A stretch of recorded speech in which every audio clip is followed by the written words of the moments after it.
Well, welcome to the office slash leatherworking slash knife sharpening room.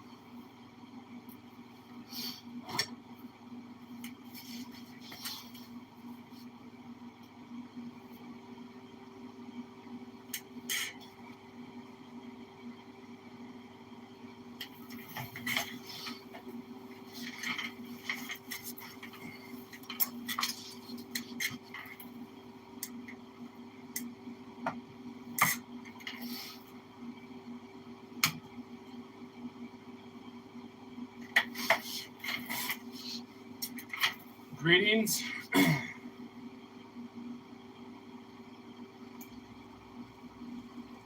So I've got my window AC unit running right here. So please let me know if you can hear me okay or if that's creating some major background noise, and I'll turn it off.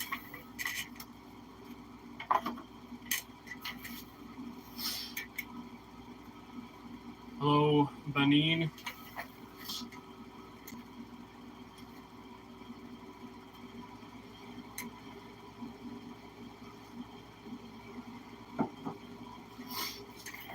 So the audio is okay. So it's only loud and annoying for me. So that's good. So as the title suggests, I'm going to be sharpening knives. Appreciate it, guys. All right, AK Fisher. So I'm going to be sharpening knives. I've got about 20 more knives to sharpen and package up before the Late Show West here in a couple days. So we're going to sharpen some knives, have a little chat. I think I'm going to turn that off anyway because I feel like I have to yell over it, and maybe you guys can hear okay, but that's better.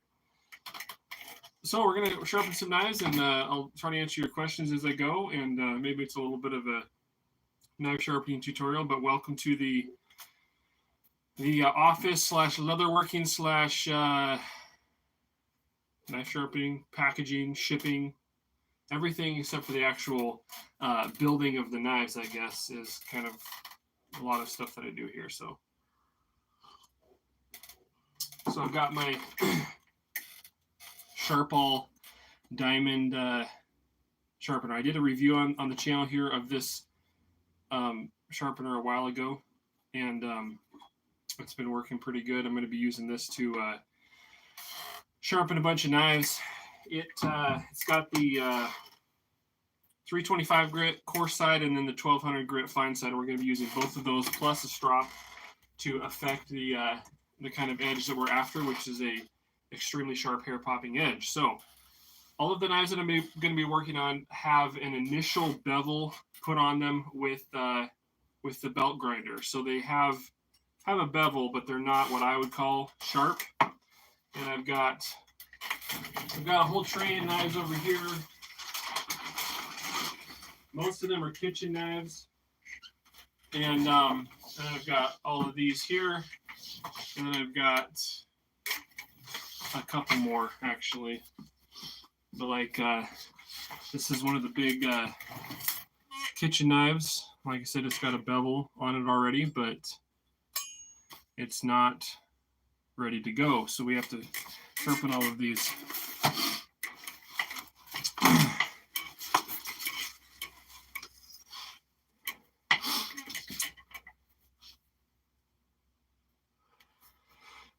All right, people, this is what we're doing today. So I'm going to start actually with this this guy here. It's a forged 52100 field dressing skinning knife. As you can see, it's got this nice it's almost like a Nessmuk kind of, but you know, when you're field dressing in big game or small game animal or whatever, frankly a clip point is not a preferred blade style in my opinion. I prefer a drop point or something like that. This is going to work really well for field dressing and not puncturing the gut sac and everything like that. But anyways, it's got the initial bevel. I've got my Sharpall here. So the first thing I'm going to do is take a sip of coffee. But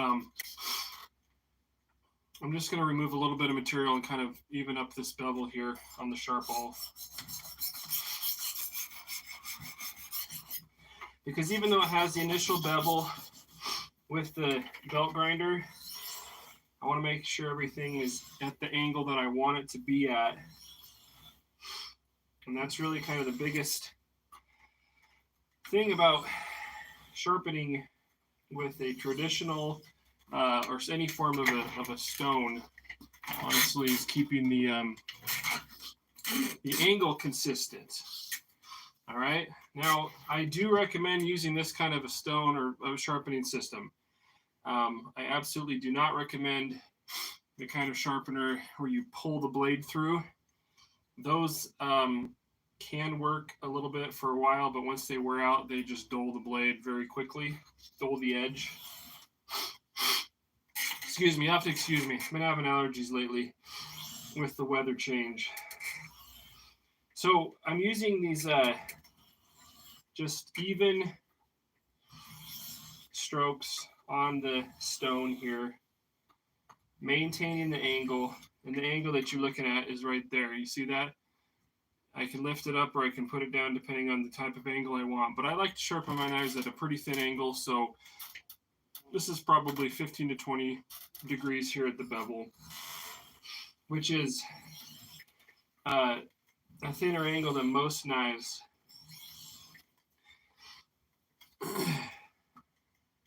You don't have to use oil on these diamond stones.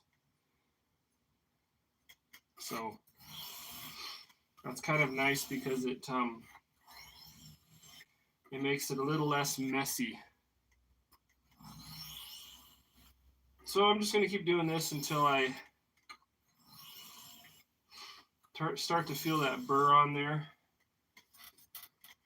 And I should feel a real coarse edge on this at this 320 grit level, or 325 or whatever it is.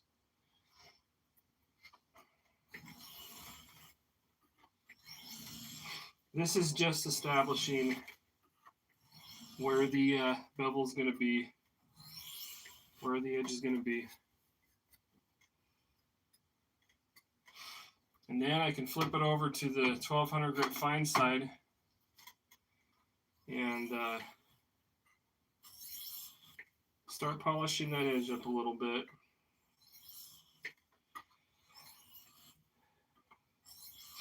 Maintaining the proper angle throughout the curve of the edge, that's important.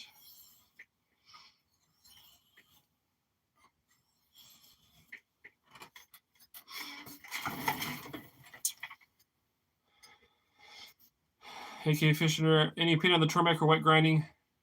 I have not used the Tormek. But some of those systems might work just fine, and I may invest in one day.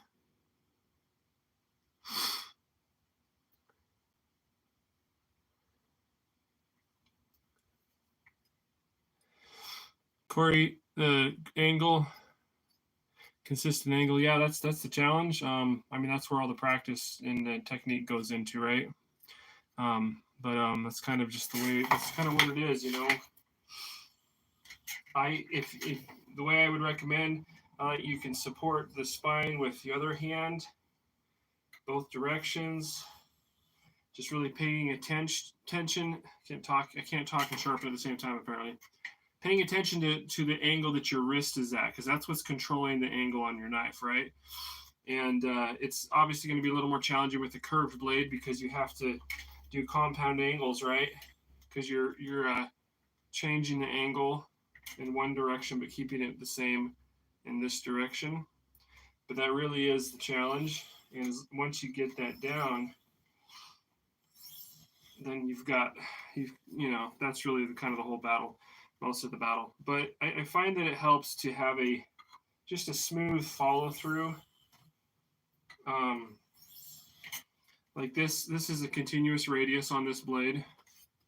So once you start the radius, you should be able to follow through and complete that and keep that angle. So that's kind of what I suggest. But yeah, this will be a great little field dressing blade. It's like I said, it's forged 5200. It's got a nice distal taper to it. It's got Taro Tough handle scales on it, which is a polyester fabric and a polyester resin, and it's similar to micarta but different. And it maintains a grippy texture. You can't polish it up. It stays not tacky, but kind of rough and grippy. So you know, for a lot of applications, including field dressing, I'm sure that'll be appreciated. All right, so we've got a pretty good edge on this at this point, except for right here at the very tip. That can be one of the more challenging spots to get. So I'm just going to do a few passes right here at the tip and get that touched up, but pretty good overall. This knife doesn't come to a super point, which is the intended design. You probably hear the dog barking. Playing. The dog is playing, is what he's doing.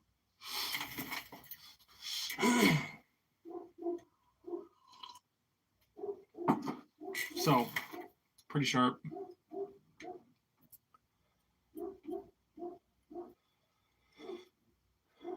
Hair whittling on your sharp ball for the first time yesterday. Hi, Eric. How's it going? You bet. Talking about sharpening a little bit. Sharp penguin. Well, I do still use strops, which is the next step here, because this is only a 1200 grit right here at the fine side, and so to get the kind of edge that, yeah, if you go up to like a, you know, several thousand grit stone, then maybe you don't need to strop or anything. But this what I'm showing you guys today is kind of the quickest way that I've found to get a, and I call it hair popping. Hair whittling is another, it's sort of a synonym of that, I guess. But where you can cut down the center of a hair and not, you know, not cut it in half, but and not have it slide off the edge of your knife. So anyway, I like stropping. It's so we've got this 325 grit here, and then the 1200 grit, and then the strop. That gets it up to an extremely sharp edge, and that's what I use routinely. Yes, you can incorporate more stones, you know, grits of stone into the process, you know, but to actually use it at this sharpness, it's hair popping sharp. I don't have very much hair in the back of my hand because I've already sharpened and packaged up about 20 knives, but you probably won't be able to see it, but if you can hear it, maybe. Hair popping is where you just kind of touch the edge to the hair and it pops off. Okay, so that's what we're doing here. Hair popping sharp. And this one, I believe, it's good to go. Now this particular sheath, I just finished up making some sheaths. This particular one, I did a wet form on. I don't do a wet form on all my sheaths. That's something you can do yourself.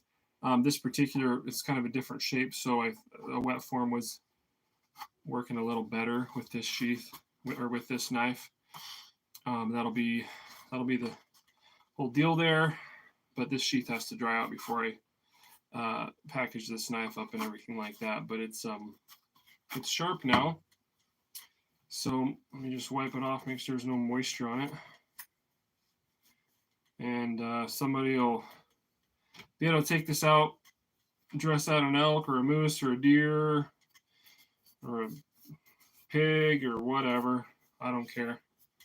But that makes me happy. You know, most of my knives are in use. Even if you're not actually doing that stuff, that's fine too. But they're made to be used, enjoyed. All right, well, that's one knife down. We've got a whole bunch more to go. So the next one I'm going to do is this 8-inch version of the Hudson Bay buoy. And like I said, it's got the bevel on there. Yeah, Eric, or an onion. Yes, that's correct. This is 80 CRB2, Forge 80 CRB2, and 1/4-inch thick blade. So it's a chopper. It's designed for heavy duty use in the bush or wherever in the kitchen. I don't know, cutting an onion too, right? And so this is sort of your survival knife for your one tool blade, but yeah, it's kind of a cross between a Hudson Bay camp knife and a bowie knife. You'll notice that if you look both of those up, it doesn't look quite like either, but I've taken what I think are the good points from both designs and combined them for one heck of a bush knife. And the Hudson Bay camp knife, they have like a straight handle and more of a straight spine. I've put in a bit of a clip point, and then I've put in this ergonomic handle that dips down so you have that really great retention when you're chopping, so it doesn't want to just slip out of your hand. So that really helps. And so I've combined those things. And of course, it's got a blade that's still very similar to the Hudson Bay camp knife. Anyways, so it's made for chopping and all that stuff. Justin, my knives vary in price, and you can go to my website, firecreekforge.com, and see what I have up there. I don't have, like, this one's not up there yet, but I'm taking it to the blade show. If it doesn't sell there, it will be up there very shortly. I forge most of my knives, but they're all completely handmade.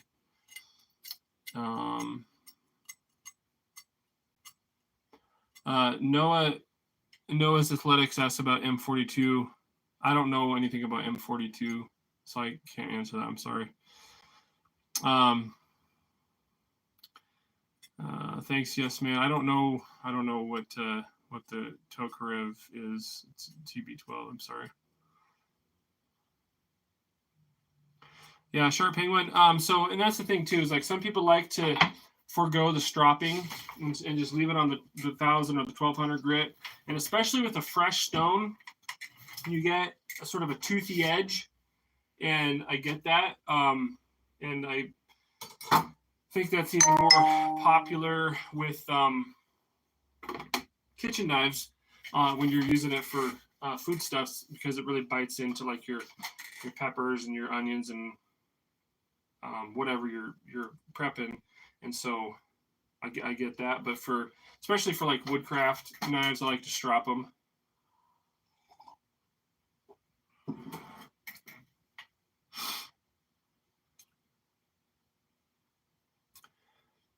Justin, I don't know how to type on there right now. I'm sorry.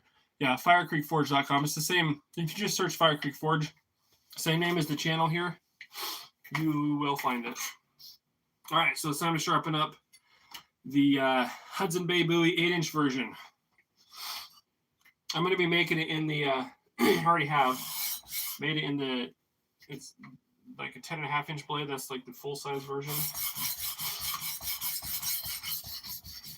So I'm using back and forth strokes to start out with, because I'm taking off a lot more material. And so if you're paying attention, you'll notice that the angle that I've got on this particular knife compared to the last one is quite a bit different. So I'm putting more of a 25 degree, maybe 20 to 25 degree angle on this edge, because it's a chopping knife. So I'm going to put a heftier edge on this blade than I did on the last one, because it's designed for a different purpose. And so I wanted to have be able to withstand impact while it's chopping and cutting a lot more than the last one, which was designed for like field dressing and slicing, cutting clearance, and that kind of thing.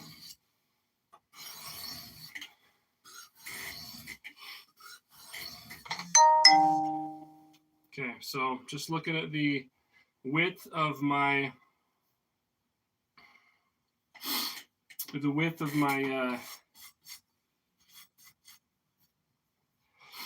primary bevel where the edge is actually at, and it should be the same all the way up to the point.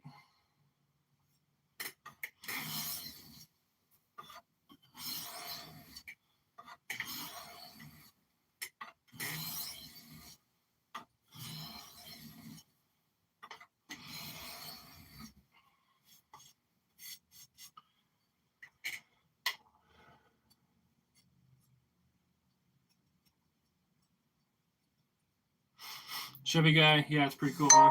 I like it too. Okay, we've got a pretty consistent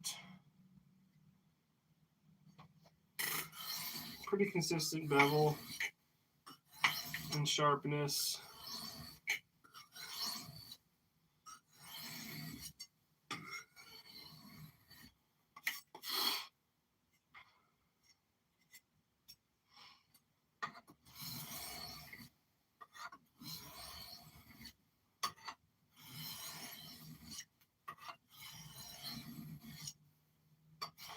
So one of the things I like the most about, I guess there's two things I like the most about this sharp ball. And I'm not getting anything for talking about it, but it's the sharpening stone that I'm using. So I'm just going to tell you guys because to help you guys out. But two things that I like about the diamond stone here is, one is that it stays flat. It doesn't dish out like the traditional stones do. Require resurfacing or retruing. And the second thing is it doesn't require oil, and that's nice because well, first of all, oil is a consumable, so you're always adding, you have to make sure you got it, whatever. But then you're not always having to wipe the blade off and everything like that with the oil making a mess. Like I can do this right here on the computer desk and not have to worry about spilling any oil or dripping oil anywhere, because that invariably happens. So it is it is making a dust, metal dust. Obviously, it's coming off of here, but that's kind of unavoidable.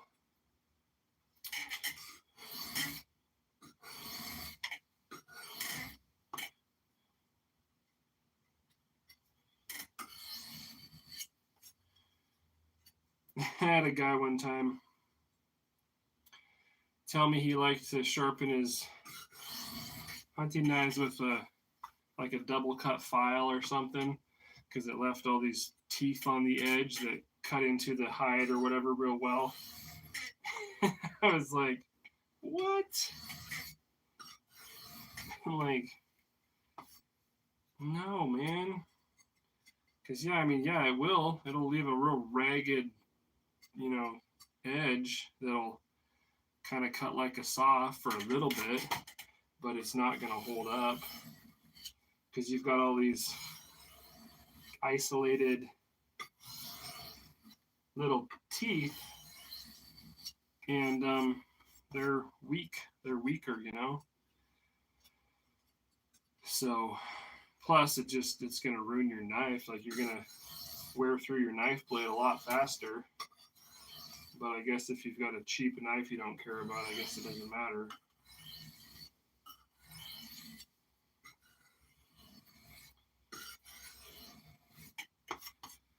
All right, getting close.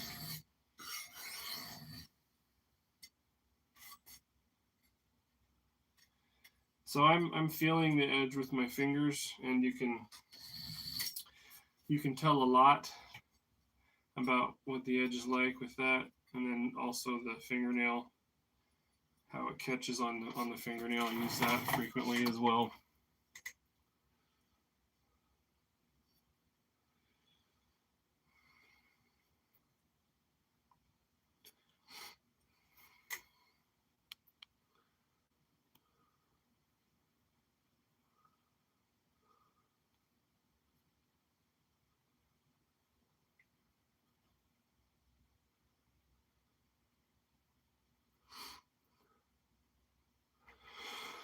Okay. Hey, Rudy, what's up?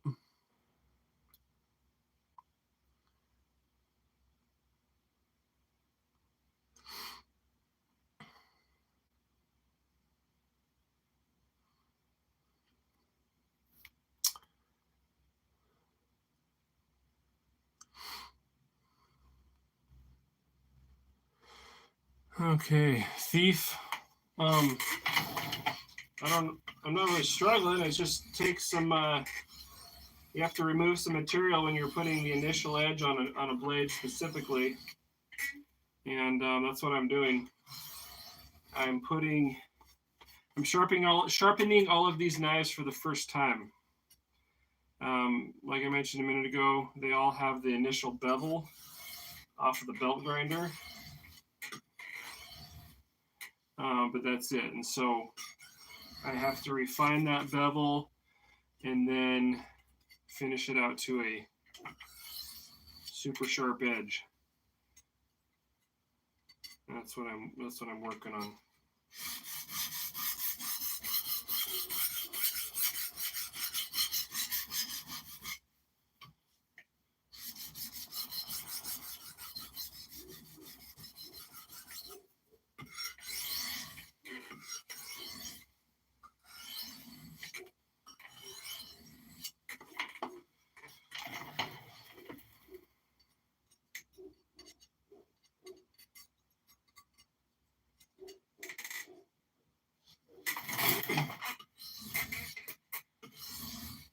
Traditional sharpening stones need some kind of mineral oil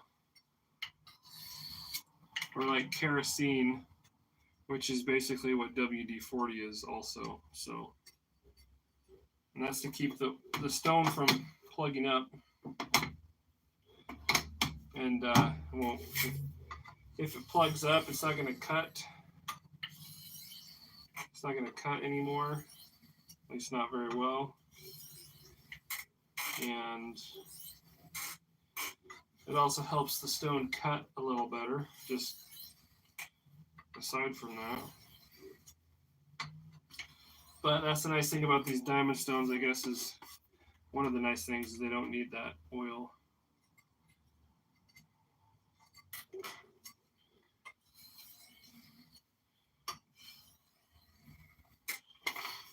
So this Hudson Bay buoy,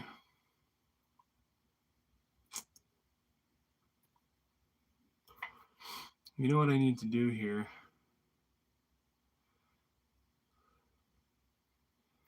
There we go.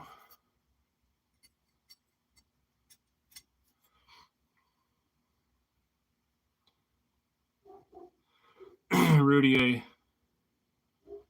I'm adding you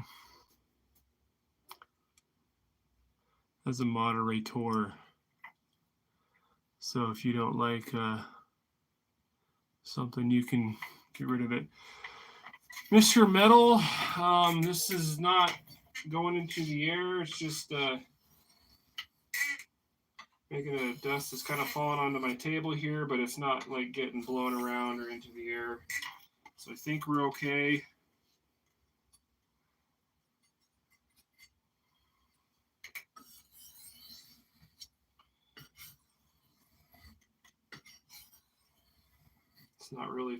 It's not flying up anywhere. It's pretty heavy.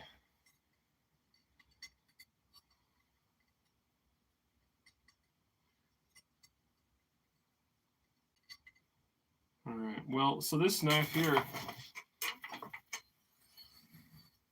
is, in my mind, something you can use like a hatchet, basically,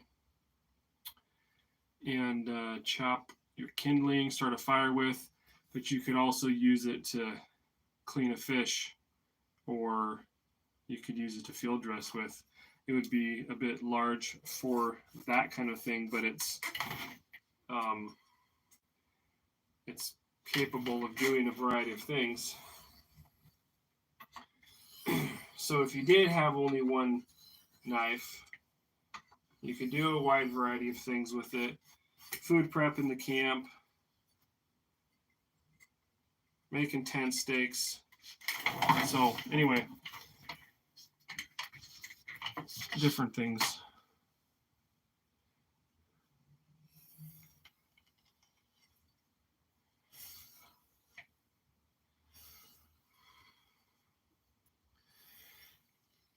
This is a strop.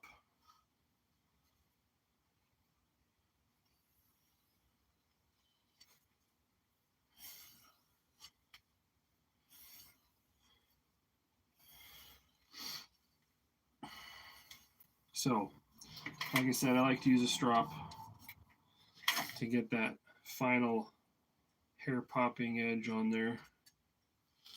And honestly, right there, that's pretty nice. I don't know if you can, probably can't see it, but there it is. So the sheath for this particular knife, right here, goes on your belt, pack it around, fight off a bear with it, whatever.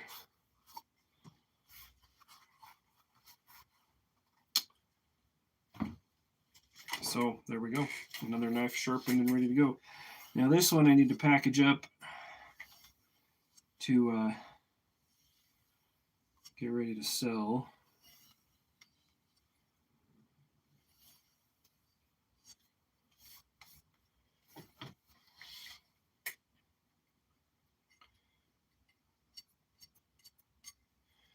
Make sure we're got a nice consistent edge all the way out to the tip. Right there. I can get a little obsessive over making sure that I've got the kind of edge on here that I want, because it's like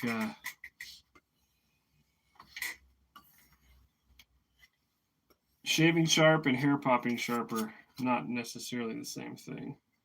And I want a hair popping sharp. Yeah. Like I said, I'm running out of hair on the back of my hand because I've been sharpening knives lately. So. Oh, yeah. All right. Well, I don't actually have any boxes that fit this knife, so I got to wrap it up.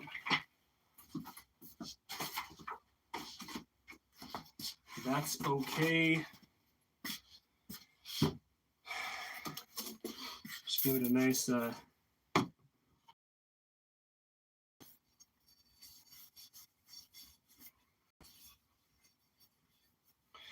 I'll put it in some bubble wrap to protect the edge and then wrap it up with the sheath.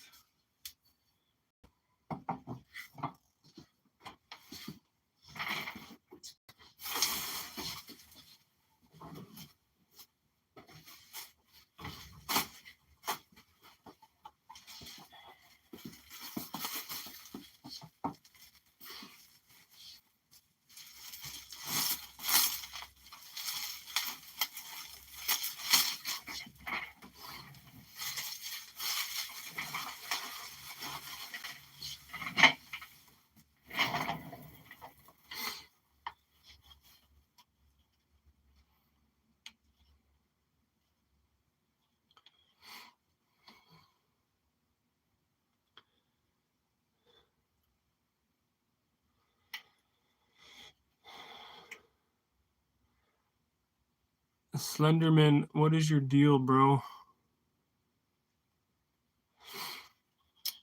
Aiden,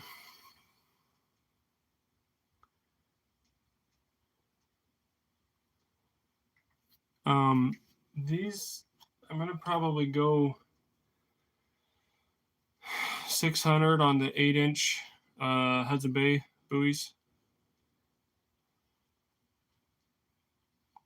Hey, BLD Design, how's it going?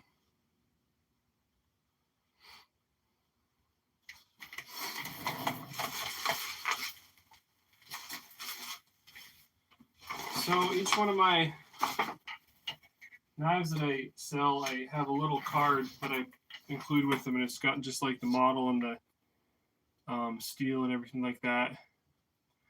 And then it's got care instructions on the back. So that's one of the things I've been doing is filling out a card for every single one of these when I package it up.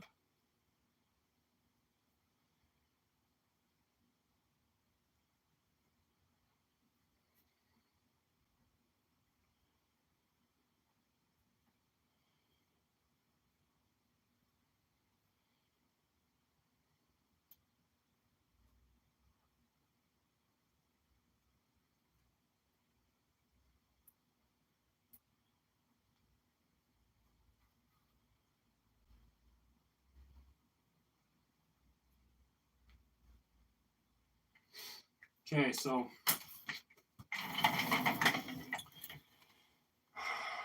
there be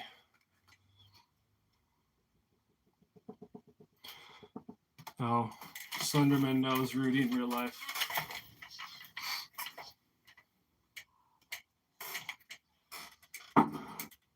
Okay, so I'm gonna put that in there, and then also a sticker. And then where'd my cards go? Business card. Yeah, I'm excited for you too. Alrighty then. So like I said, I don't have a box for this one, so I gotta wrap it up.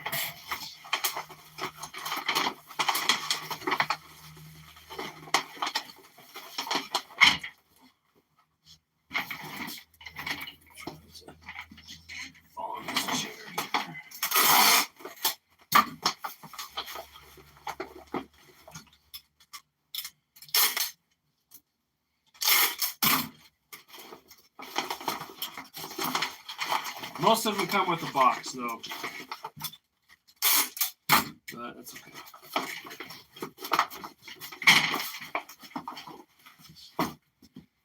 Okay. Well, time to move on to the next one here. So might as well just put an edge on this thing now. Yes, sir.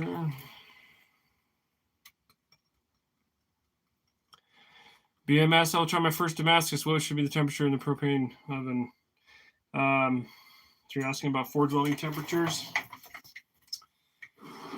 And that's going to vary depending on the specific steels, but you're talking about around like 2,300 degrees Fahrenheit in the forge. Some forges struggle to get up to forge welding temperatures.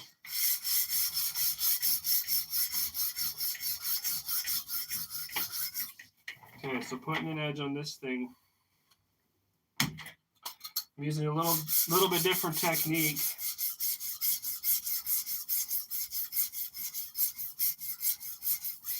I'm kind of putting the whole edge on the stone.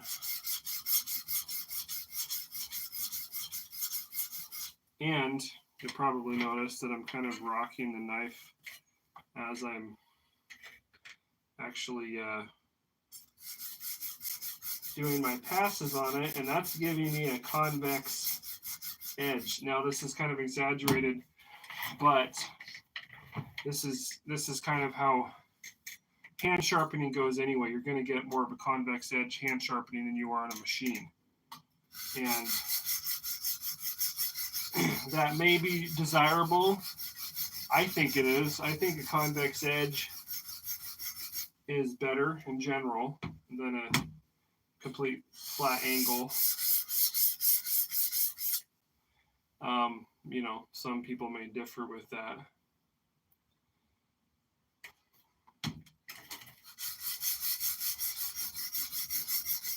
But the angle that I'm using here is about 15 degrees, 10 to 15 degrees. So if you can see, it's like this right here.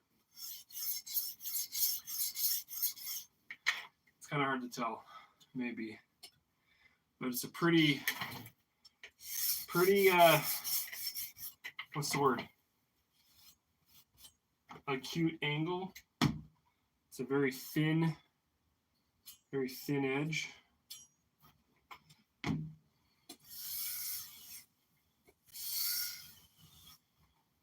Very slicey.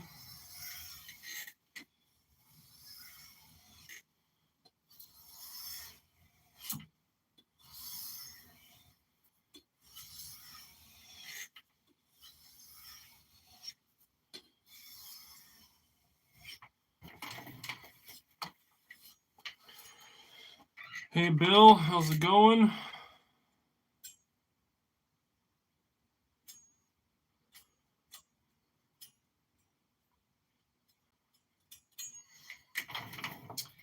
I don't remember the last canister stuff I did. It's been a little while.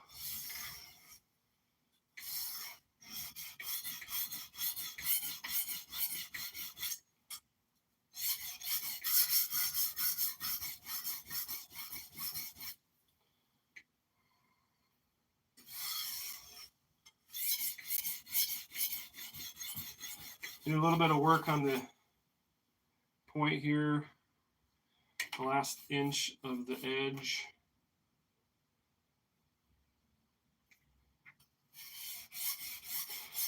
With these thinner kitchen knives, sometimes it's hard to. What am I trying to say? As you do your passes, what can happen is with these thin bladed kitchen knives, which is great for slicing, right? But as they flex, it can be difficult to get the same kind of abrasion on the last inch or two of the blade, because it's kind of flexing up, and so it doesn't have as much pressure of the same contact. So sometimes you have to go up here and pay attention to just the last inch or so. And an indication that you need to do that is you'll see your edge like this and then start to come out like this. That's sort of an exaggeration, but that's what can happen because you're not actually getting this ground away at the same rate as the rest of the blade. And so you have to pay attention to that with these thinner, slicey kitchen knives.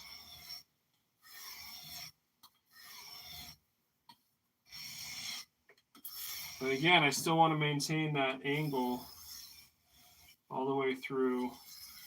And this particular kitchen knife, well, most of my kitchen knives probably have more of a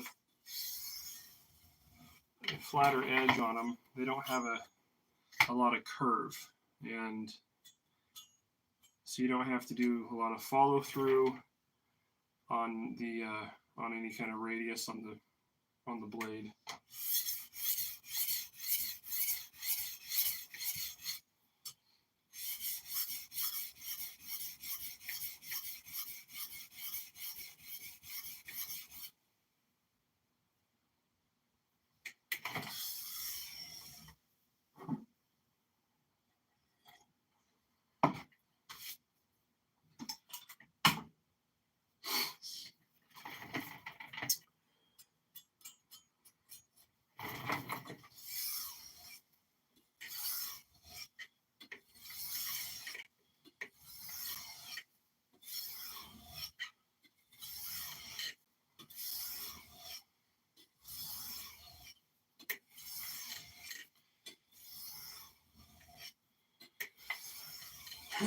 So maybe I can get this on there. You'll see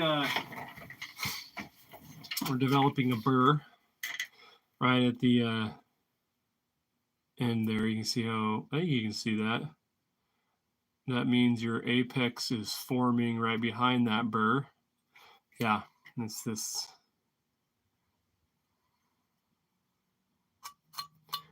See, I just pushed it all back so now you can't see it. So that's your burr, and as I continue, it's going to come off, and a lot of times it'll be like just like a little fine wire that appears, falls off of the edge, and that's where your apex has formed. You know, you're meeting in the middle on each side of your bevel there.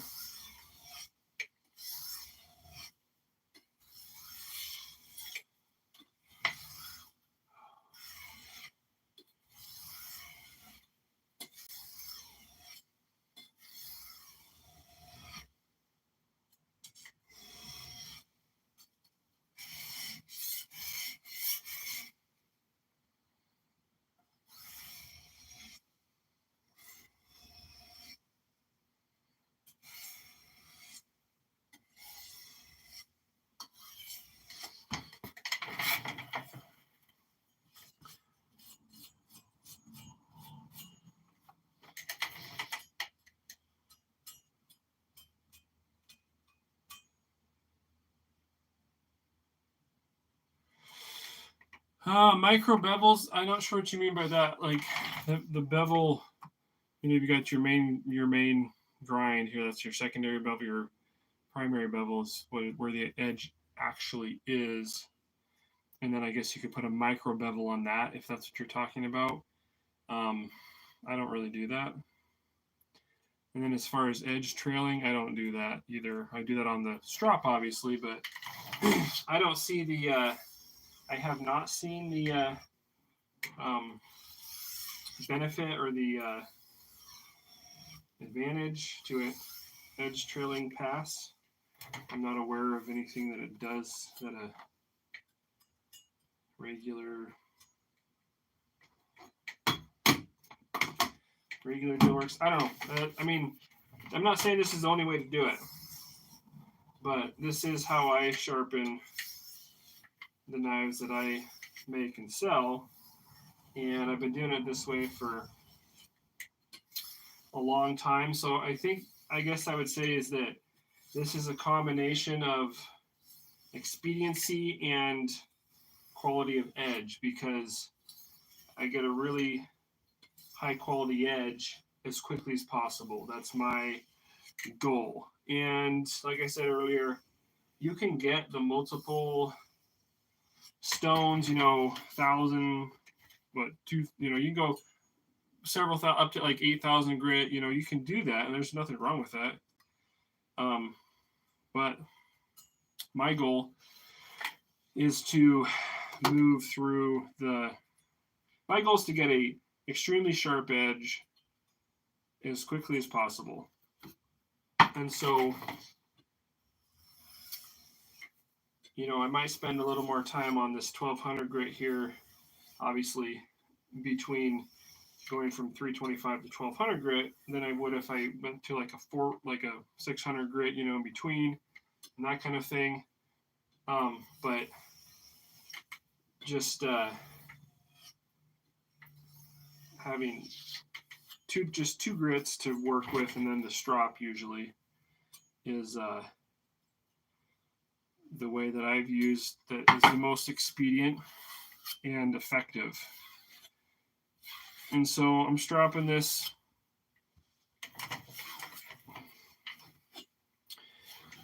nice thin edge. Now this steel is 125 CR1,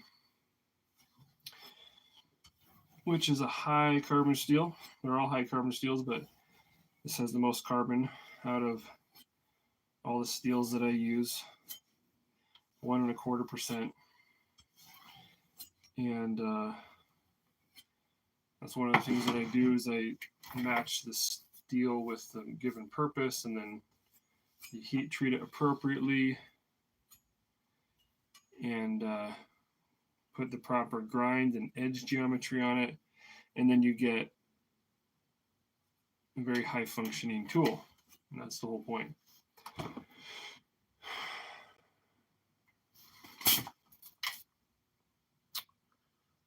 Let's see here.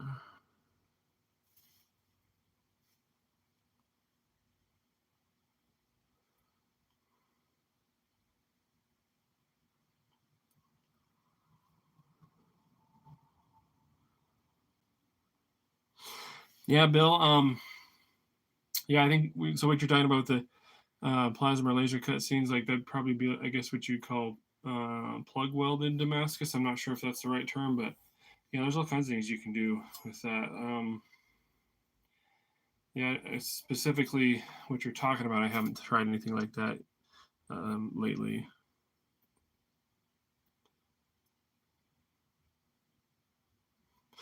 Yeah, Sharp Penguin. I agree. I don't really see an advantage to the trailing passes. In my opinion, that's what the strop's for, right?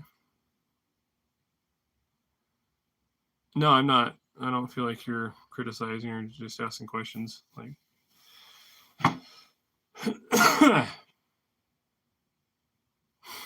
what's my favorite steel to work with? Well, I have three main steels that I use, depending on what I'm building. The steel that I use the most is 52100 high carbon steel.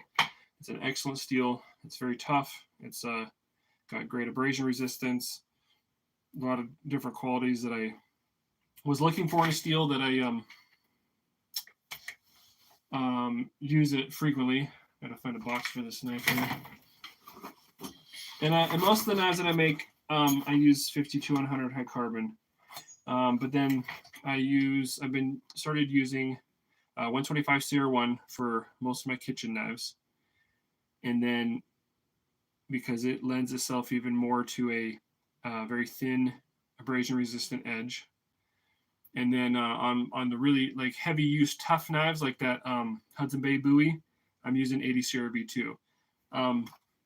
I did some personal testing and research on 80 CRB2 probably 5-6 years ago now, when it was first kind of getting popular. And I didn't ultimately end up going with it for my main steel because I wanted something that has a little more carbon in it and therefore better potential for abrasion resistance. However, 80 CRB2 steel is extremely tough and still has great edge retention for a super tough blade. And so I use that when I want something that's like super heavy use. And so those are the 3 steels that I like to use, and that's what I've been using.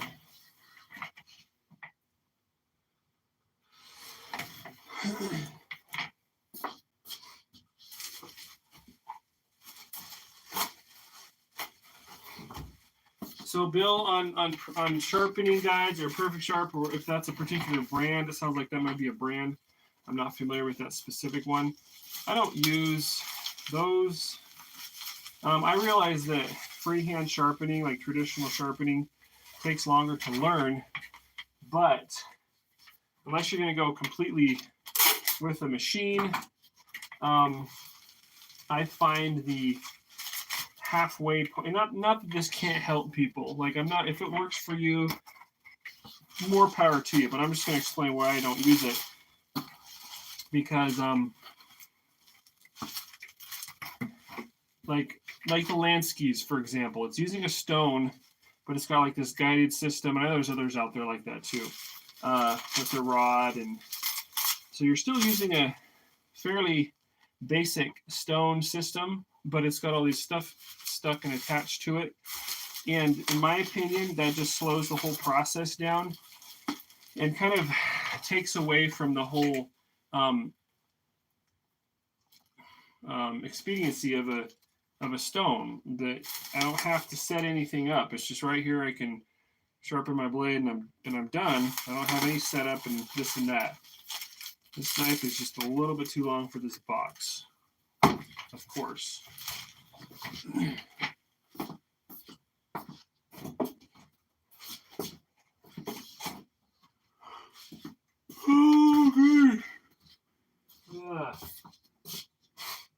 Okay. Well, I'm going to have to wrap that knife up too. That's not really what I wanted to do. Yeah. Can't always get what you want.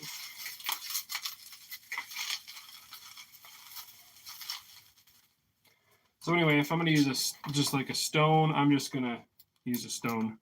But I will say, I do have the advantage of having a lot of practice, and then it just works better for me. But if somebody who doesn't sharpen as often, maybe a guided system is going to be what works for them to get a good angle on their blade. And that's totally fine. I'm not sure there's anything wrong with that. I mean, if I had, if I could give you an in-person lesson on, or, watch you sharpen something, I could say, hey, you change that. Then, you could probably do that, without too much trouble. But short of that, I can show you guys, but it's kind of hard to troubleshoot or like give tips or pointers unless I'm there. So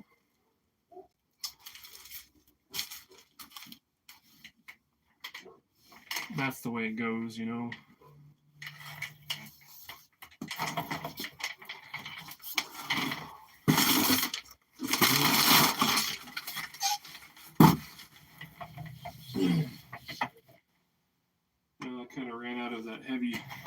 heavy paper.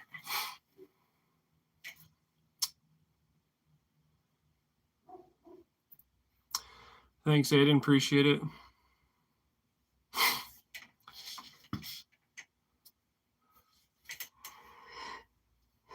Oh, any advice on how to find someone to help me make knives? That's I hate most jobs. I really think this would be something I enjoy and a job I could keep. Well,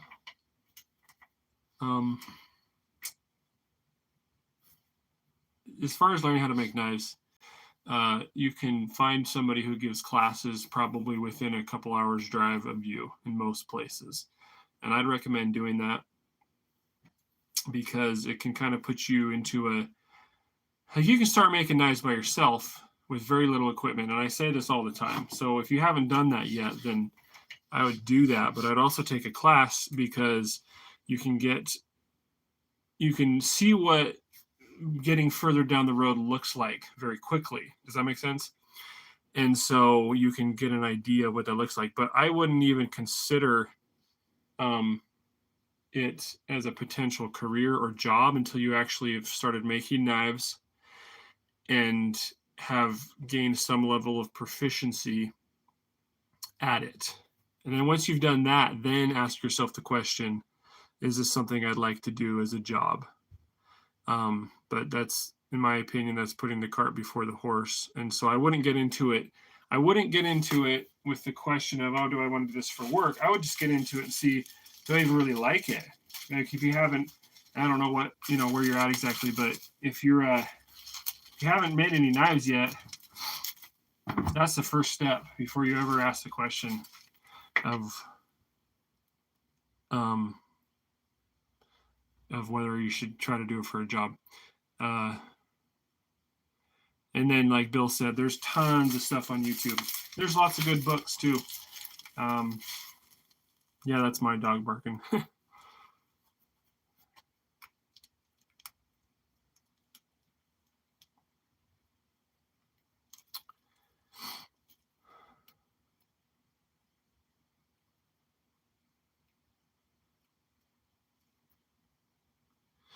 Hey, Mike, how's it going? Midnight. Yeah, that'll happen on the other side of the world.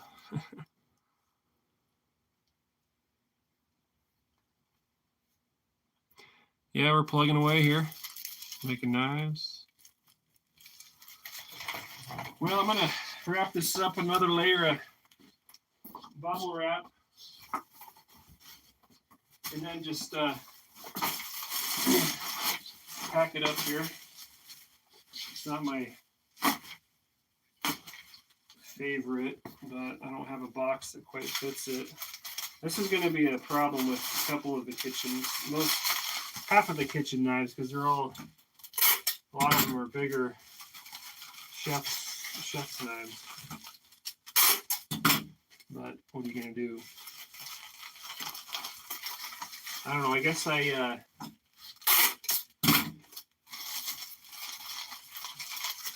guess I could put it in a different box. Yeah, I'll put it in one of these boxes here with some others.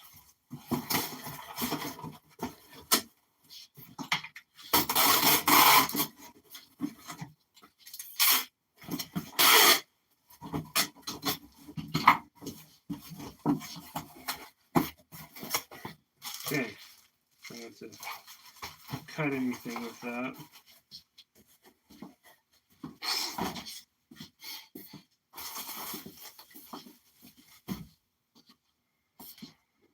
All right then.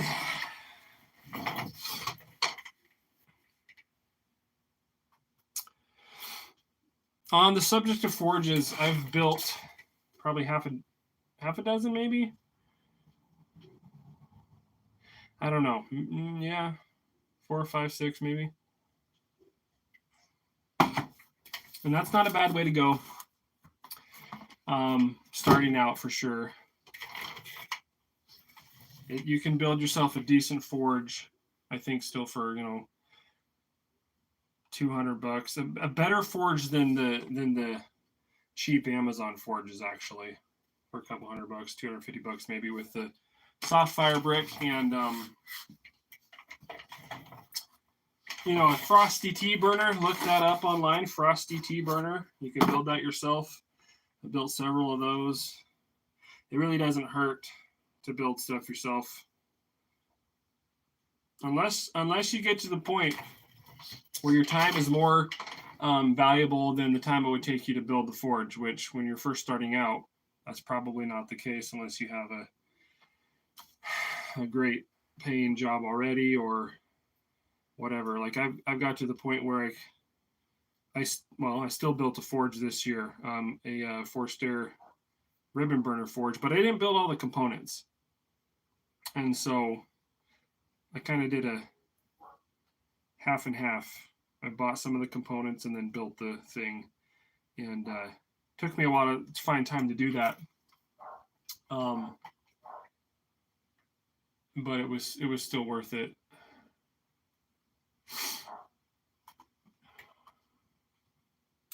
Oh, that's cool. You won your forge from Christ-Centered Ironworks. Cool. All right. Well, the next knife to put an edge on here is this little Santoku. Nice little feller. Forged 125-01 steel again.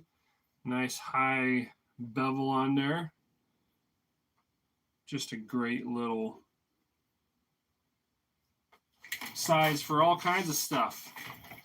There's not a lot you can't do with that size. I mean, it's fun to use a big knife, though, too, in the kitchen a lot of times. But if you're just going to grab something to, you know, cut up some peppers, maybe, you know, an onion even. Maybe not a giant onion, but this little guy will do a lot.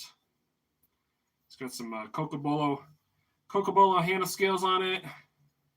And it's just fun. So, got to put an edge on this little feller.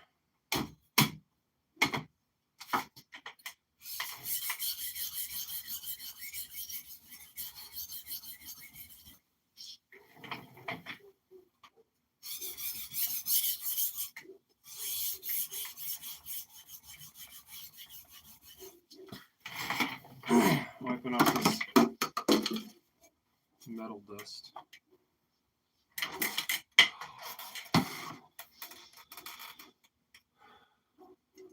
Thanks, Eric. Yeah, building the forge, it does give you some more insight in how it works and everything.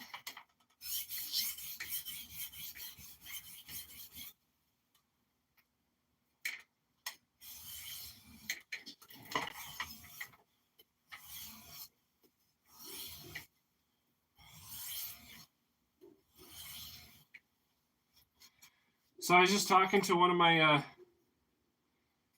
clients the other day who recently bought a little Sanmai Santoku, so same edge steel but with mild steel cladding, and they were telling me how different it was using the knife they just got from me compared to their typical kitchen knife, and which is always nice to hear. And you know, there's a reason for that, because so these my kitchen knives, I take some pointers from some traditional Japanese bladesmithing techniques, and you can see this is kind of a quasi-Japanese style design. I'm not claiming they're Japanese knives because they're not, but their style is Japanese, I suppose. And the bevels are very thin. You're ground to a thin bevel and then a thin edge, and so because of that, and then with the steel and the heat treatment to a high hardness, you've got a slice and machine, and they're fun. They're fun to use. It's just a big difference in the kitchen when you're using a nice sharp knife versus trying to force a blade through whatever it is you're cutting, you know.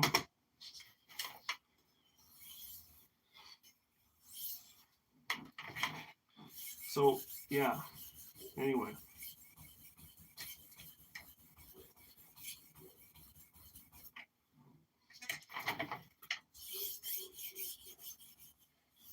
So on these kitchen knives, the finished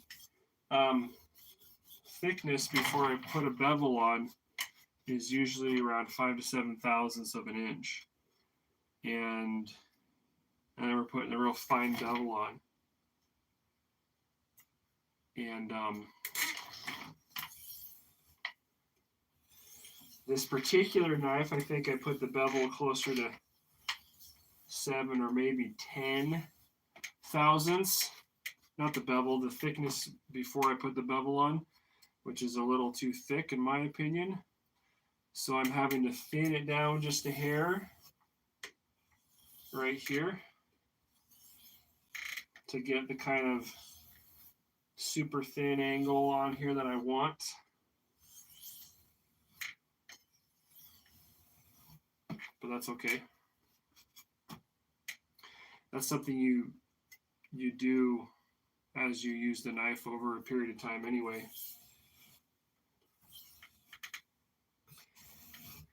But you can't run your typical commercial knife at this thin of an angle without running the risk of bending the edge.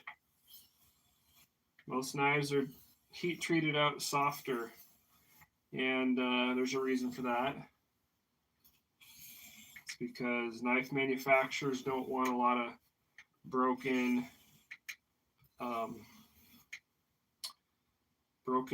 knives or like chipped edges and stuff, because people do tend to abuse their knives. But when somebody's spending, minimum several hundred dollars on a high-end, high-quality handmade knife like this, they're typically going to be a little more conscientious about how they're using the knife. And so that allows bladesmiths like myself to draw the best performance out of a knife, because I can heat treat it to where the steel should be for edge retention and so forth, and then I can put a grind and an edge on it that complements that heat treat in the steel. And you put all of those components together, combined with good ergonomics and a comfortable user interface, as it were. Put all those together, and you've got a slicing machine that's a lot of fun to use. And there you go. So I think we're good to go. I'm going to go ahead and strop this. Some people don't like to strop their kitchen knives, but here's the thing. I'm going from a 1200 grit to a strop. So this is not going to be a perfectly polished, smooth edge. Honestly, what I'm kind of doing here is I'm kind of polishing a toothy edge. And so it still retains some of that toothiness, but it gets it sharper and helps the edge last a little longer, because it's not quite as toothy and quite as rough. And by rough, I mean I'm talking at a very microscopic level. Like I had somebody ask me if with a toothy edge, like I just mentioned, if there was a risk of pieces of metal coming off in the foodstuffs that they're preparing. And it's funny because you use words and stuff and you kind of expect people to know what you mean. Because this person was, in their mind, was thinking toothy as in probably like something you could see, like a ragged edge, like if you'd sharpened it with a file or something, right? Which is not at all what we're talking about. We're talking about on a very microscopic level, and there's no metal particles of any appreciable size to come off into anything. But so I explained that, because if you don't know, you don't know. So it's a reasonable question. But using these words like toothy edge, people don't always know what you're talking about. And so I'm polishing this toothy edge, and it's still going to have a little bit of toothiness to it, but it's going to cut better. So that's how it goes. Darren, Eastern Canada. Hey, appreciate it. I have to back up here. Knives and pizza. That's a good combination. Do I like chewing tobacco? No, I chewed tobacco for a while back in the day, but I don't do that anymore.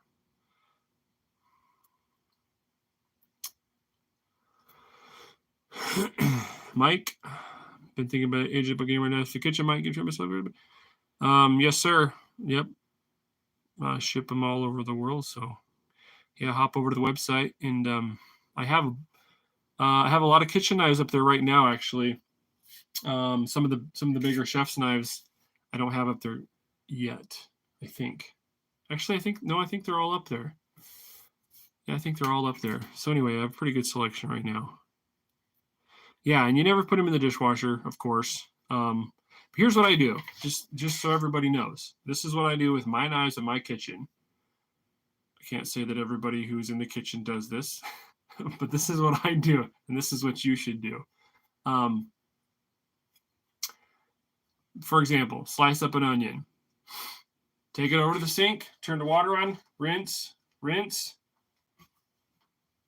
towel, wipe it off so there's no droplets on there, no moisture. Takes like 2 or 3 passes, like real quick, right?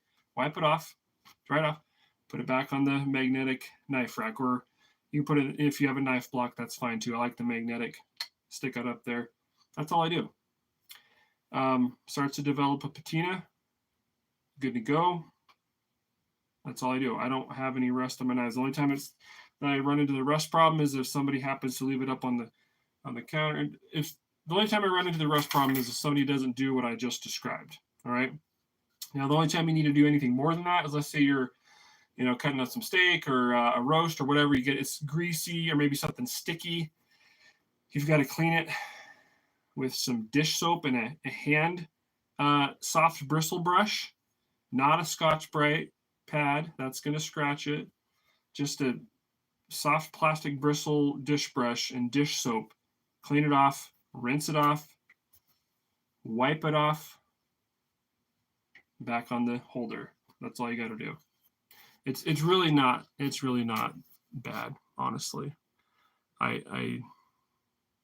Anyways. Bill, how difficult is it to work with stainless? Strengthen it with like Sandmeyer, Damascus, argon injection.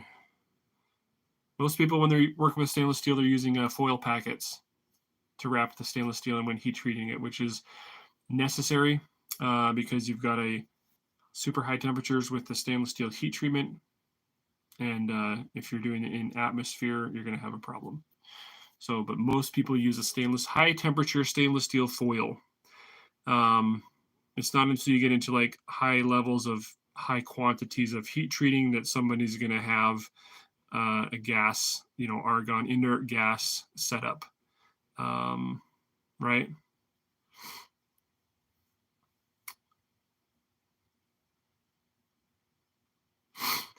Bill, store-bought buck. Yeah, honestly, those are kind of hard to sharpen. They're like a 420 stainless steel, right?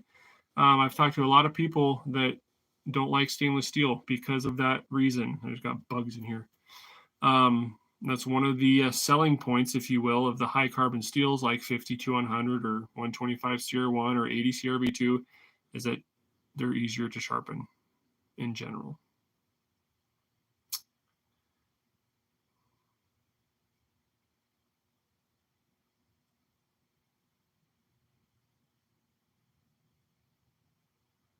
Mike, yeah, there's nothing wrong with having somebody sharpen it. Just, I would caution you though. A lot of times the guys that are doing a professional knife sharpening, and this obviously is not everybody, but a lot of them are using like different machines and, belt sander grinder type machines and stuff. I would just be really careful, and talk to them and find somebody that's going to sharpen it traditionally preferably, because that's going to give you the best life out of your knife.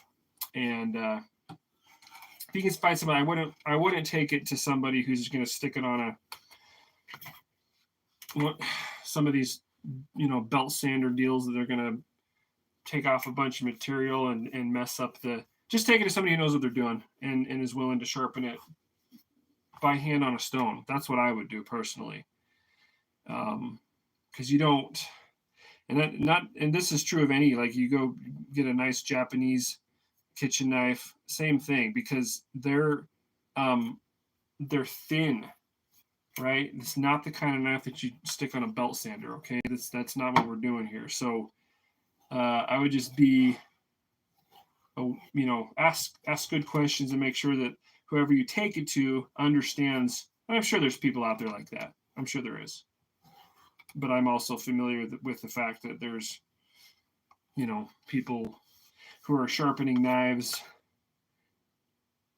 that you probably wouldn't want to take a high-end knife to. Does that make sense? Okay, that is very, very sharp. So we can wrap this one up now.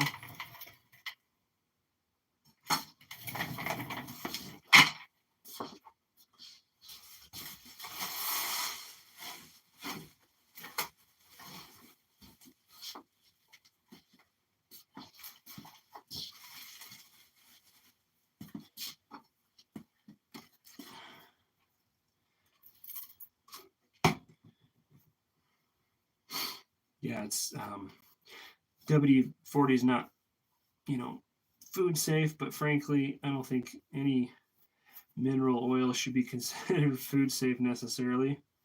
So you wash off your knife before you use it, But I always wipe on a nice layer of oil before I wrap up my knives, because even just any amount of moisture in the air can cause it to rust when it's in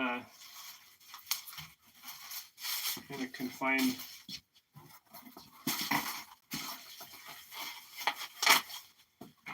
space, or when you've got it wrapped up. Okay, fill out a little card for that one here.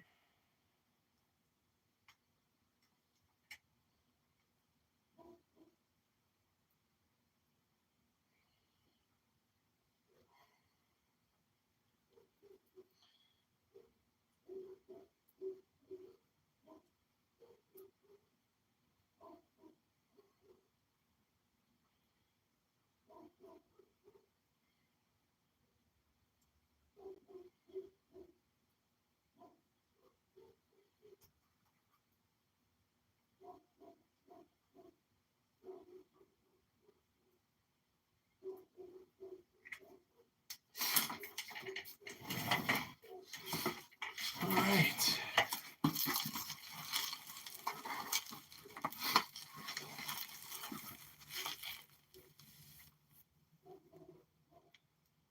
Oh, back up here. Yeah, Eric, if you're familiar with how to use a steel, those are fine. I think they just kind of, they straighten up the edge. Or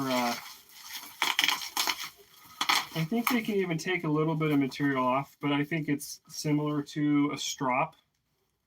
So if you know how to use one, then I'm sure that's fine. My granddad always used one. I think they work better with traditional, a little bit softer steels, though, to be honest. So now that I'm thinking out loud here, I don't know if they would work super well with a knife like this, where it's got a higher hardness and so forth. So I guess I need to partially. Depends on what knife you're talking about.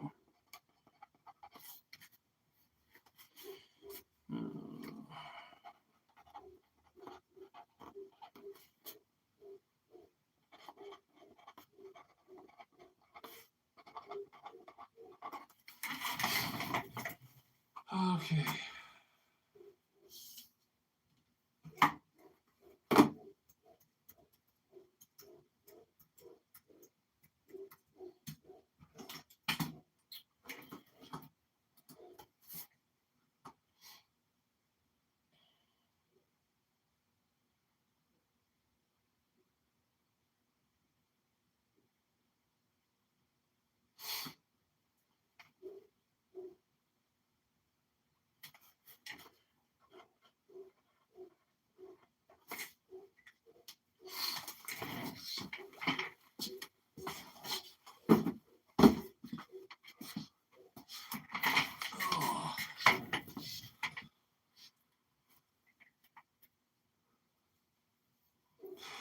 So yeah, stainless steel from the countertops and stuff like that, that's not going to be a blade steel. So I didn't realize you were talking about that kind of stainless steel. That's not going to be useful to make a blade out of. Aiden, yeah, you gotta be careful who you hand your knives over to, right?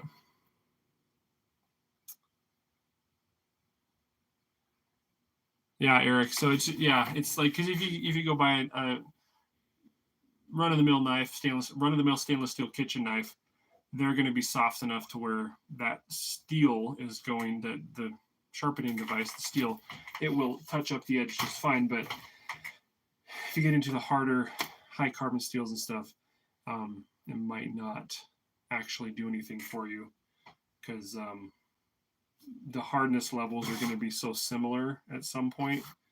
I'm thinking that it's not going to do anything to the edge of the knife for good or bad, unless you literally just run the actual edge on it. But obviously nobody would do that. So, all right, next knife. What do we have here? A lot of these are kitchen knives. Oh yeah, this one right here. I like this knife. A couple people have mentioned this knife. This is a fun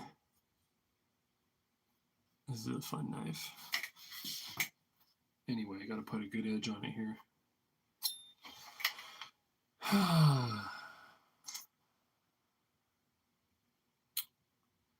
Sorry, I don't know what OTFs are. I'm sorry.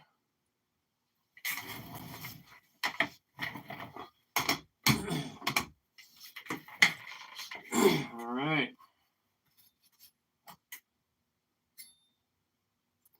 There's, I believe, a lot more forged finish on this knife, because I forged this spine down to about 100 thousandths.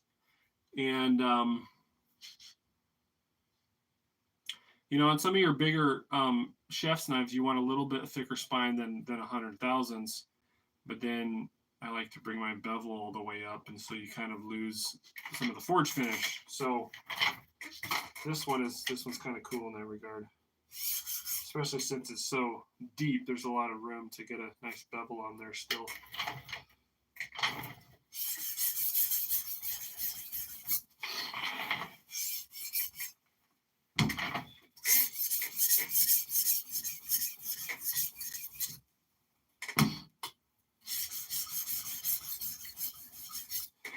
So yeah, I like this 125 CR1 steel. It's a great high carbon steel. It's a high carbon steel, and it takes a really keen edge. Of course, that's incumbent on the heat treat and so forth. But that's always been, for the longest time, has been one of the, if not the main focus. Well, one of the main focuses of my bladesmithing and knife making. And so I've been really happy with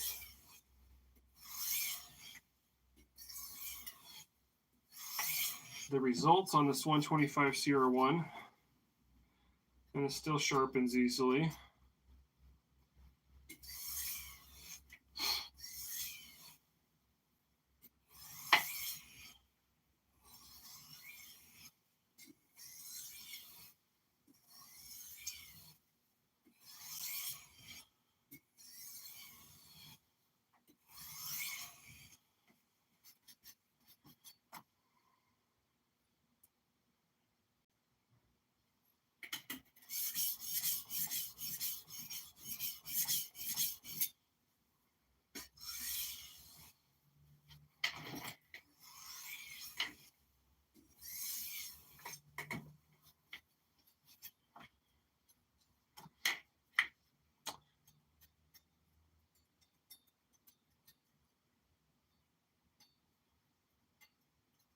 Oh, yeah, okay.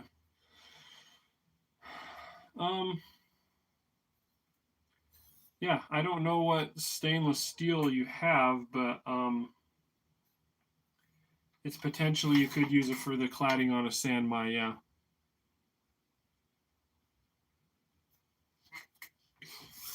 The issue you might run into is if it's really thin, which if it's like countertop stuff, it's probably pretty thin.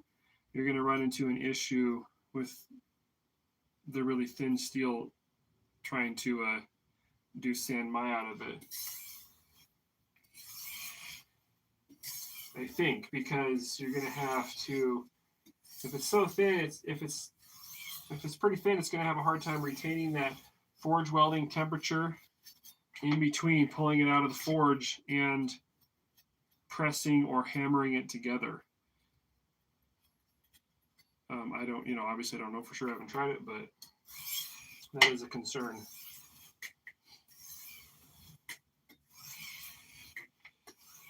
On the stainless steel sand mine that I've done, I've used a 1/4 inch thick steel, and you don't have that issue. It retains the heat well enough in the couple of seconds that it takes to get it over to the press or the hammer. I guess the power hammer is what I was using primarily, and then hand hammering. You can do that too.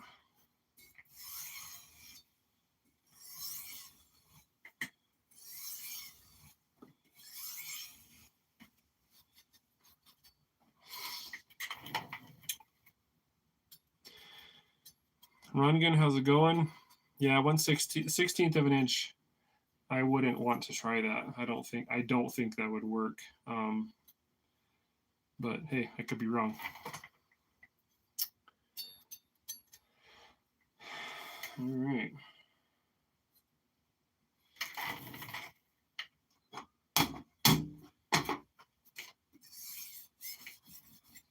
So altogether, I'm going to be taking like 50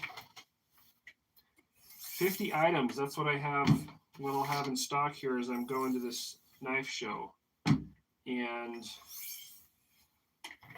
most of that's up on the website right now. Some of it's not on the website, but if it doesn't sell, it will be when I come back.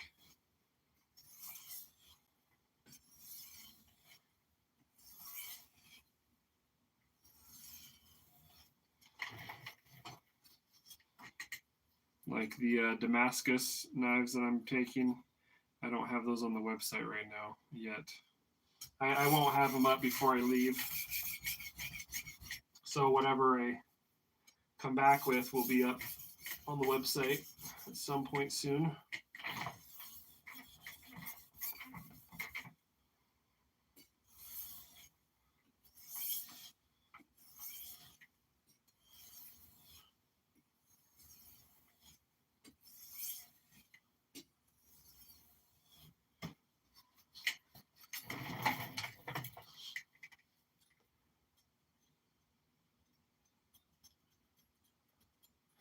So Joey, I'm using the Sharpening diamond stone here, and it's got a 325 on one side and 1200 on the other side, which is what I'm doing right now.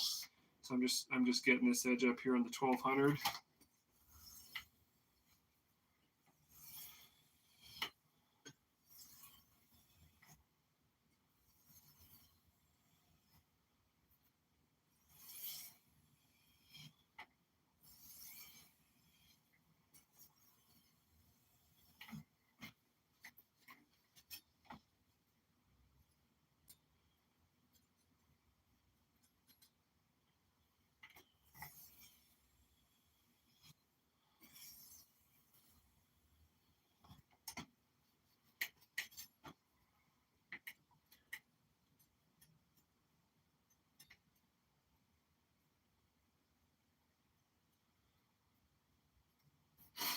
Yeah, Joey, knives are fun.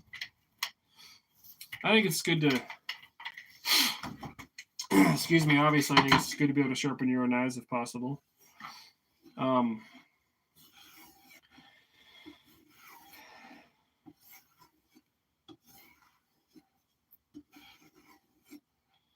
it's a good skill to have, you know. Takes some practice.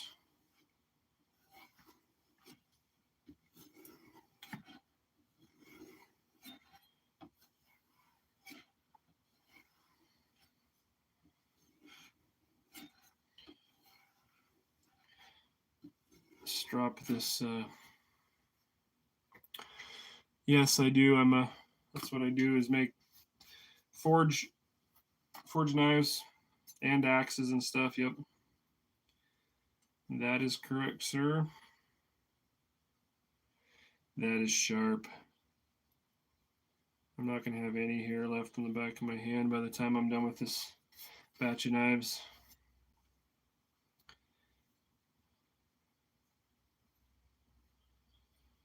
Yep, that'll prep some food. And that's one thing I really enjoy about making kitchen knives, is I enjoy making some food here and there and making the tools to do it with is pretty sweet, I think. Anyways, this one's ready to get wrapped up too.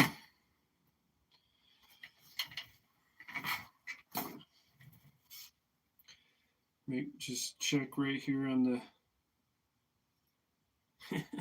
yeah, that's hair popping sharp, guys.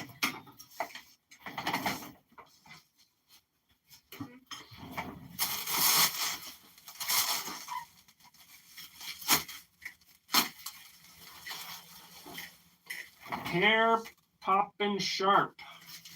That's what it is.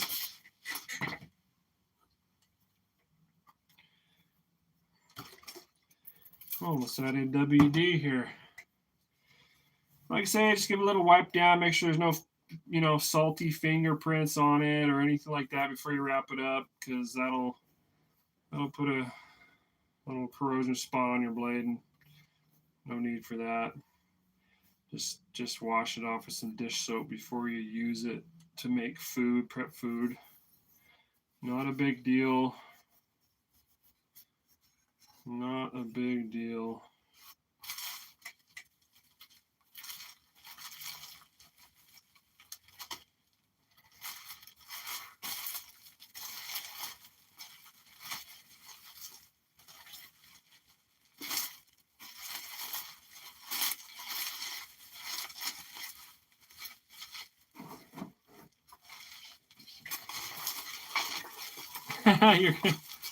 Yeah, Bill, my kids, they'll come in here and start popping the bubbles on the roll. Stop it! We gotta use that to package knives.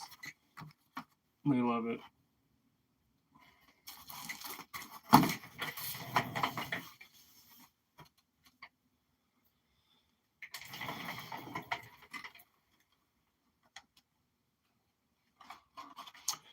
Yeah, so Joey, if you go to my channel here, I've got like budget knife making videos. Like I think I did a series of 3, and then there's some other ones too on how to start making knives for real cheap with very simple tools, pretty basic tools. So that might help you. That's what I would suggest. Search budget knife making on my channel. Should come up.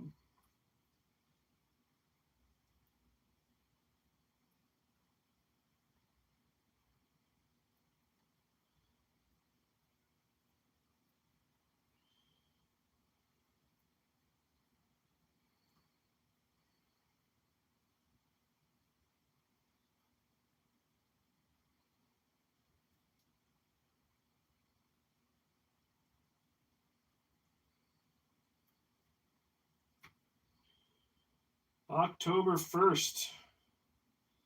Already.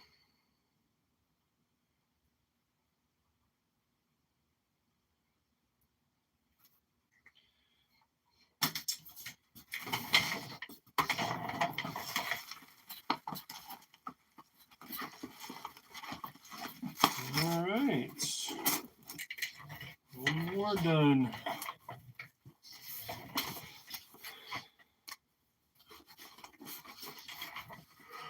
Oh, sure. OG Frenchie, how's it going?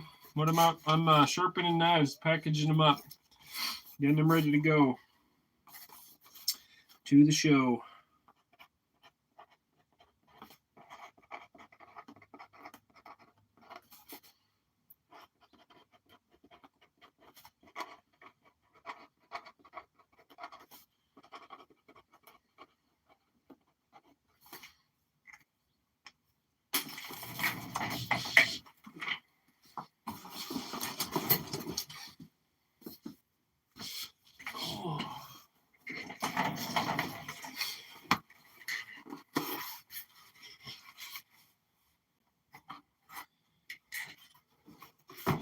Yeah, sawmill blade steel can be pretty good stuff. Probably like 15 and 20 steel, something like that. All right, so we got another kitchen knife here. Nice little medium-sized, multi-purpose food prep knife. Just no nonsense, pretty sleek lines. Nothing crazy, but just really useful.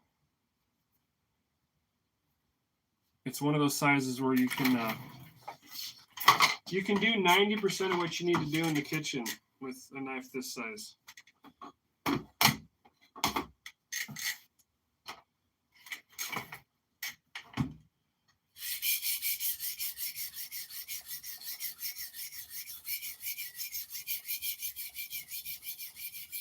So as I'm doing this, I'm supporting the blade in a couple of spots because the edge is thin. And I just want to make sure there's even pressure, especially out towards the tip, as I mentioned earlier, because that's going to flex.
Thanks, Joey. Appreciate it.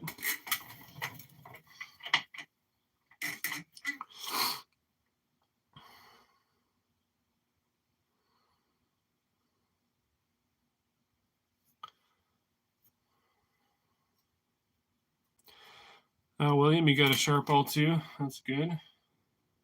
Sounds like it's working out for you. That's good. Joey, I have a. Oh, excuse me. I have a Norton stone system that's got the three grits. It's an oil stones, and I like that. But it is kind of messier. So, like I was mentioning earlier in the stream, is with these diamond stones, one of the advantages is that you don't have to use oil, so it's not so messy. And then the other thing I like about the diamond stones is they stay flat a lot better, obviously, than the traditional stones that kind of start to dish out as you use them. And they have to be the surface has to be reconditioned. Not so with this one. And so that's been nice.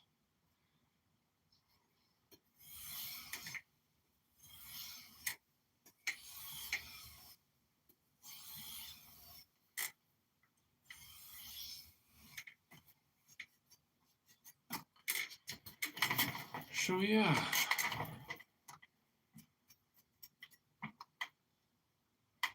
I don't know if there's specifically pros and cons over one or the other, but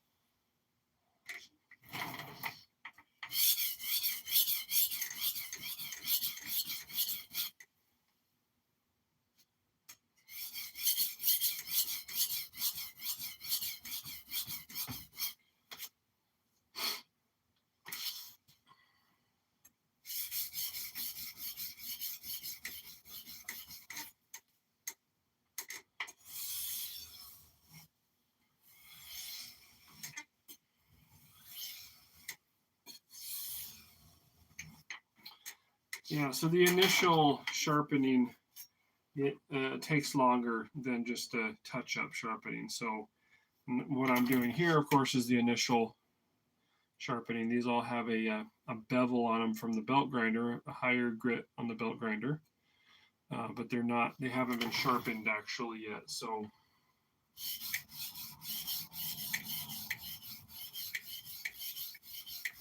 that is what I'm doing here. And that's why I'm going slower and paying attention to the bevels and everything like that, because I'm establishing the bevels for the first time here. And want to do a good job. So subsequent sharpenings won't be quite as involved as this one, until you get to the point where you need to reprofile the edge geometry, but that's only after a lot of use.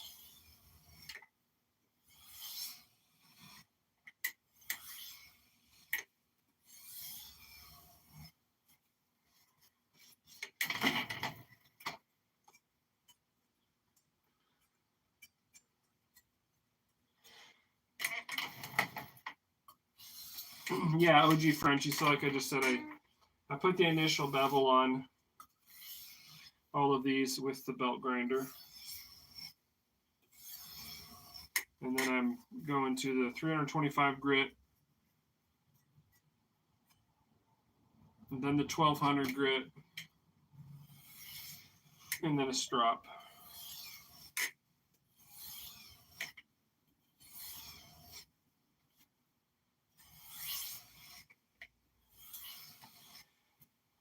So this 325 grit's pretty aggressive, and I'm still profiling the bevels with it at this point, which is what it's for, you know.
So once you get familiar with what the edge feels like, you can kind of, you can check it with your fingertips, and it will tell you a lot. But right now what I'm looking for is a consistent feel all the way down the edge. And that's one of the ways that I know that I have the this grit fully worked up on the edge here. Then I can move on to the next one, because you don't want to have inconsistencies in the knife edge before you move on to the next grit. So you want to get everything all the way along the knife edge consistently ground or abraded or whatever with that grit with the right angle. And then once that's the case, then you can move on to the next grit. But if you don't fully complete the first grit and then you move on to the next grit, you're going to give yourself trouble.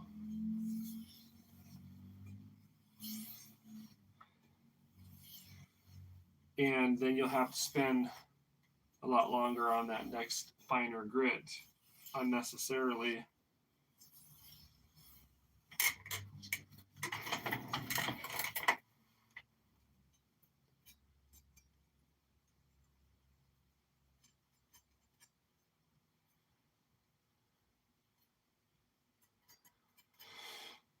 Joey, yeah, I tend to use the back of my hand, but see, I don't shave a whole swath off. I just hit a couple of, like 1 or 2 hairs, you know, in a couple of different spots on the edge, and that tells me what I need to know.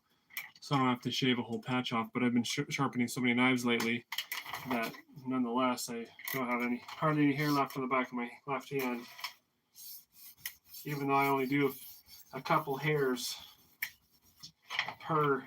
Well, I guess maybe several per knife, usually.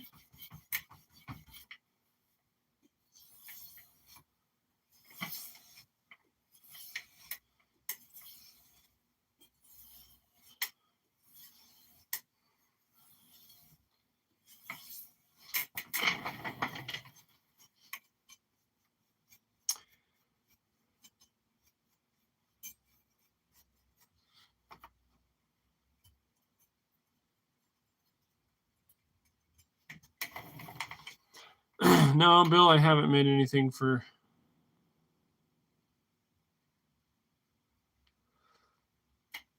Sam Town's build off or anybody else's. I know there's a lot of guys doing those little deals on YouTube. That's cool. I just don't have time. Just don't have time for anything like that right now. So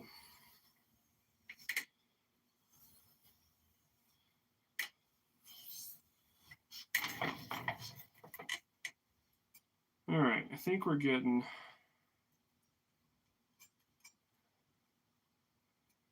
just the very tip, like the very, very tip.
So the edge doesn't roll,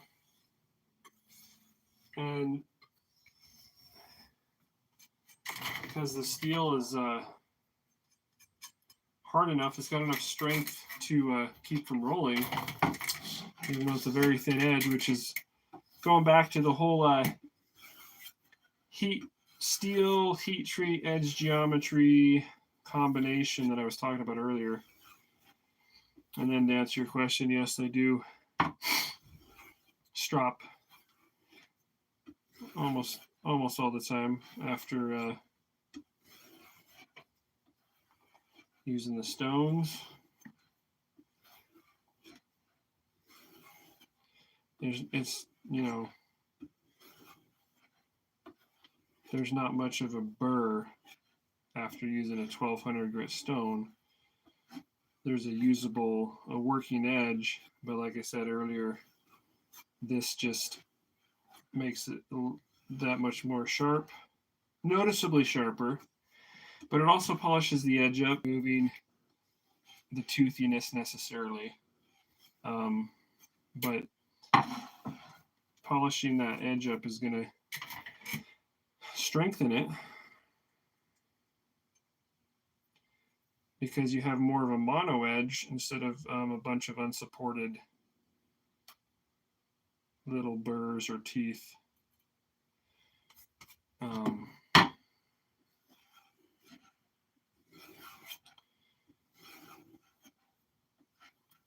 don't know. I've never looked at my edges under a microscope, so I can't tell you exactly what they look like. But I can tell you that they're hair popping sharp and that they work really well. So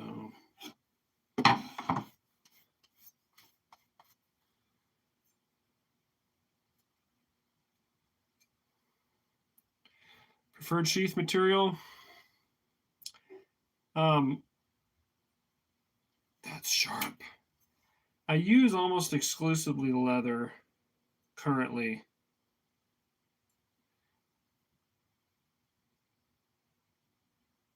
So definitely my preferred material is leather.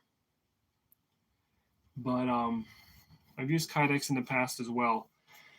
And it serves a purpose, I think, for sure. I think it really comes down to the preference of the user. But I rarely have had anybody request Kydex. I think the biggest problem with Kydex is the attachment system, or lack thereof, when it comes to actually carrying the sheath, the knife in the sheath.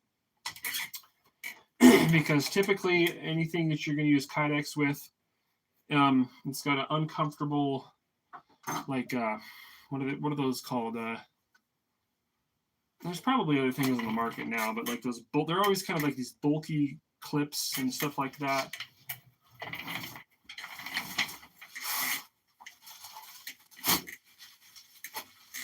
So that's one of the biggest problems with Kydex that I see, is it doesn't lend itself to a super comfortable carry. But like with leather, you've got this very slim, pliable, but very sturdy belt loop, and so you put that on, and over a relatively short period of time, this sheath, the belt loop will start forming to the user, and it's very comfortable. It's slim, like there's not much bulk there, and that's one of the main problems with Kydex, in my opinion, from what I've seen.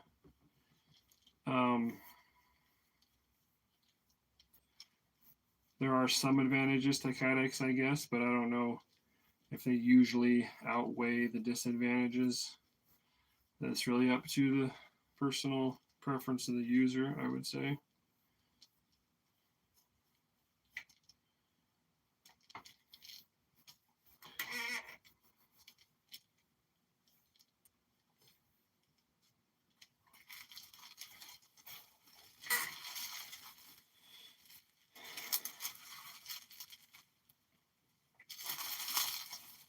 Yeah, most store-bought knives, Joey, are going to have relatively soft steel.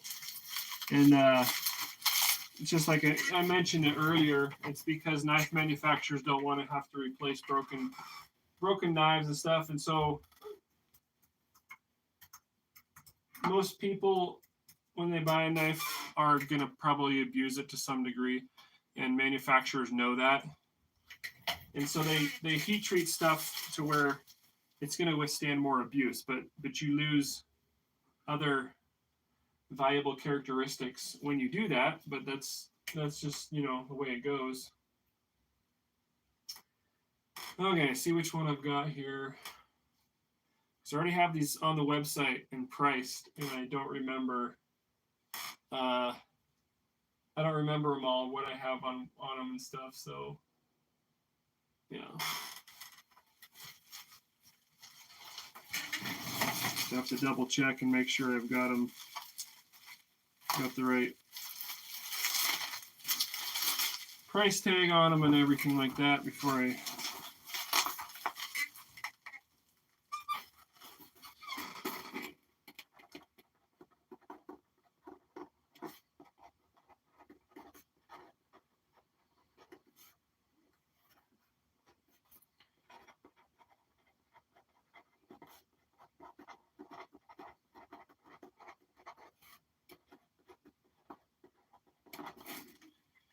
Okie dokie.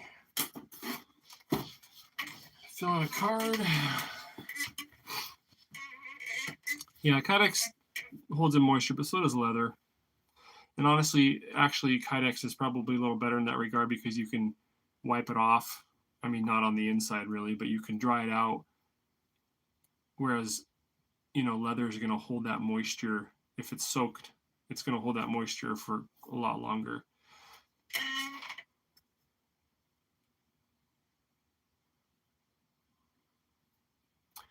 Yeah, Joe, you could try to reheat treat a knife, but one of the problems you're going to run into is that when you heat treat knives, you don't heat treat them at the finished thickness of the edge because it's going to warp on you. It's so thin. And so unless you get, to be honest, there are some store-bought knives out there that have really thick edges, and so you might be able to do that actually, but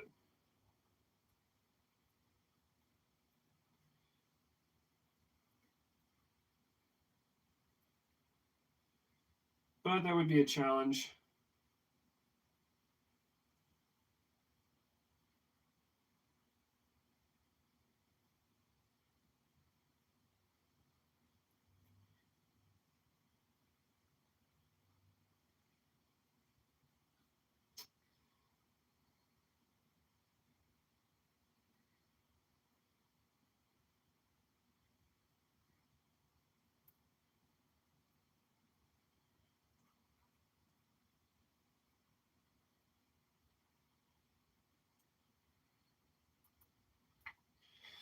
All right.